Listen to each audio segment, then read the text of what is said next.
new, but they're new-ish in terms of expansion. What, 96, if I'm not mistaken? No, whatever, early to mid-90s. 96, I think they went to the Cup with Van Beesbrook, and they lost.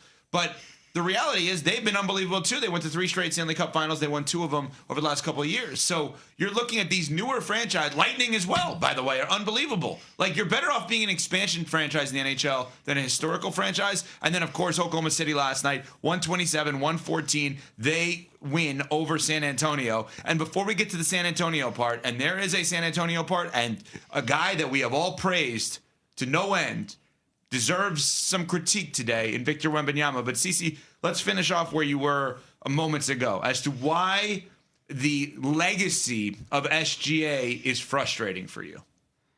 Well, it's frustrating because I don't look at SGA as a top 5 talent in the sport. Now, he's a top 5 player in the sport, but he's going to be viewed right there with the greatest players to have ever played the game when his career is said and done because of the accolades that he's going to amass.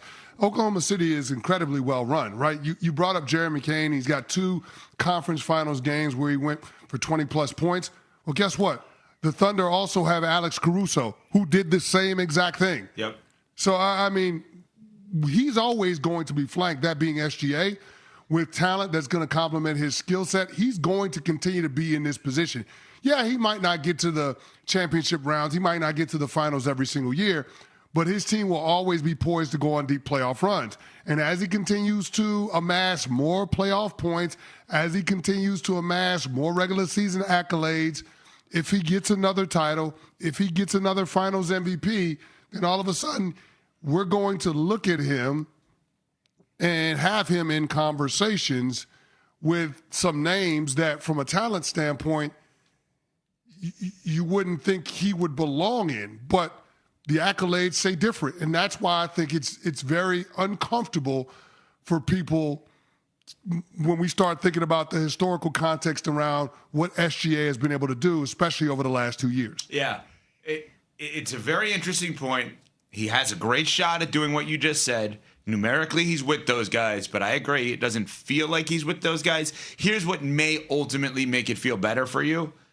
If they are somehow able to win it this year, and it ain't going to be easy because the Knicks are a machine right now, but if they are somehow able to do it this year, we're going to easily go to the place of when's the third one. And if the third one happens, then he leaves no doubt, right? When you get to a third one, it becomes undeniable. But I mean, some people would say that would be the case if he does it this year.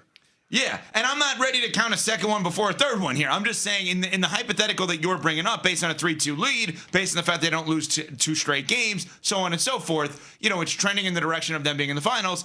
Again, they have a machine in the New York Knicks right now that they are going to have to overcome, which will not be easy in any way, shape, or form. Now, last night, the Wemby part of it, Smalls, we praise him nonstop, and he deserves to be praised nonstop. But last night at 20 points, 4 of 15 from the floor, 0 of 5 from behind the arc, too many threes, 12 of 12 from the line. I could say now let's play some Wemby sound, but there is no Wemby sound because he didn't speak to the media. The overall night, Kendrick Perkins, ESPN NBA analyst, was on SportsCenter postgame last night and had this analysis of Wemby in game number 5. Wemby got punked tonight. He got punked. Isaiah Hartenstein, I played him on both ends of the floor. That's number one.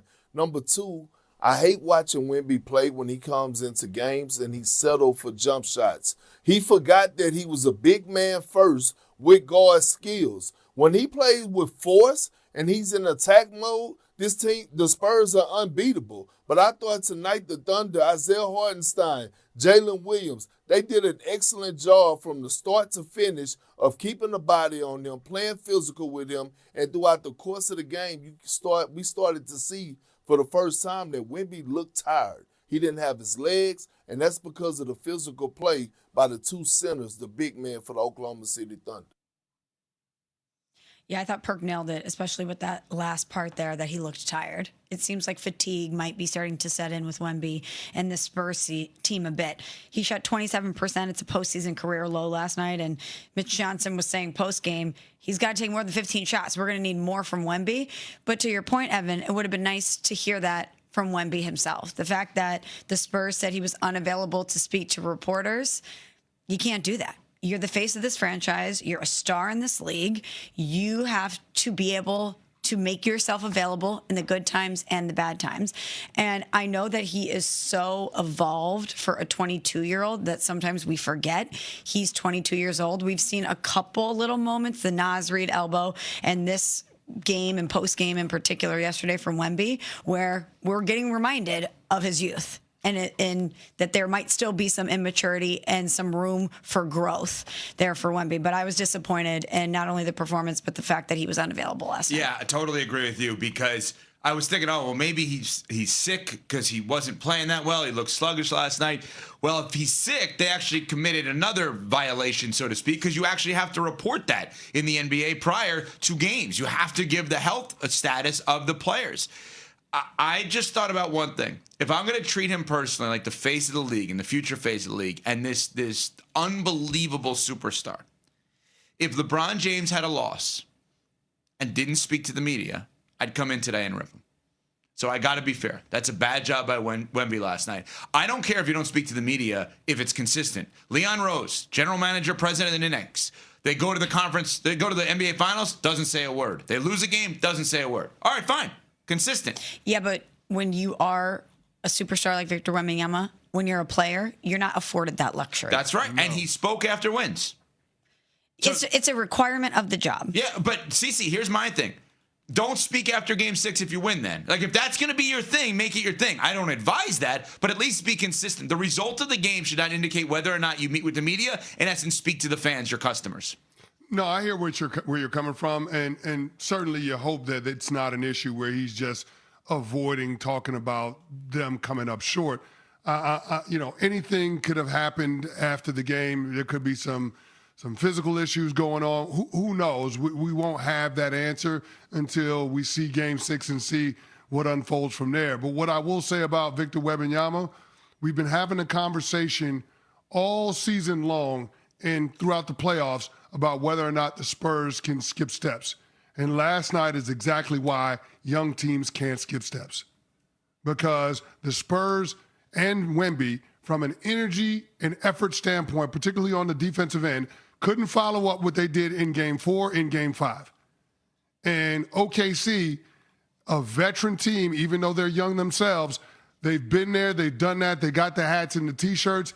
There's a reason why the Thunder don't lose consecutive postseason games. They're 9-0 following a postseason loss. Insane.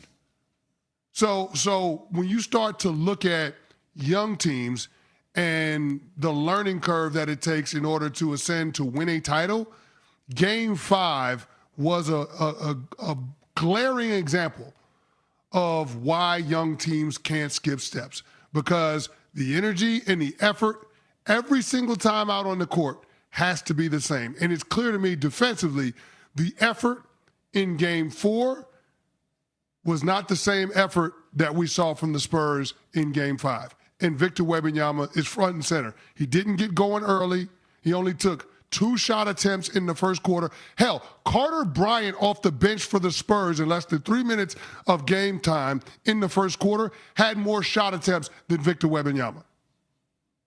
That's a problem when your best player isn't setting the tone for your team on both ends of the court. And it begins and ends with Wemby when it comes to San Antonio trying to best the reigning defending champs. We are in Sportsmanlike here on ESPN Radio, ESPN2. We are presented by Progressive Insurance, along with Chris Canty, Michelle Smallman, Evan Cohen with you. Coming up, wait, he's back again for another year?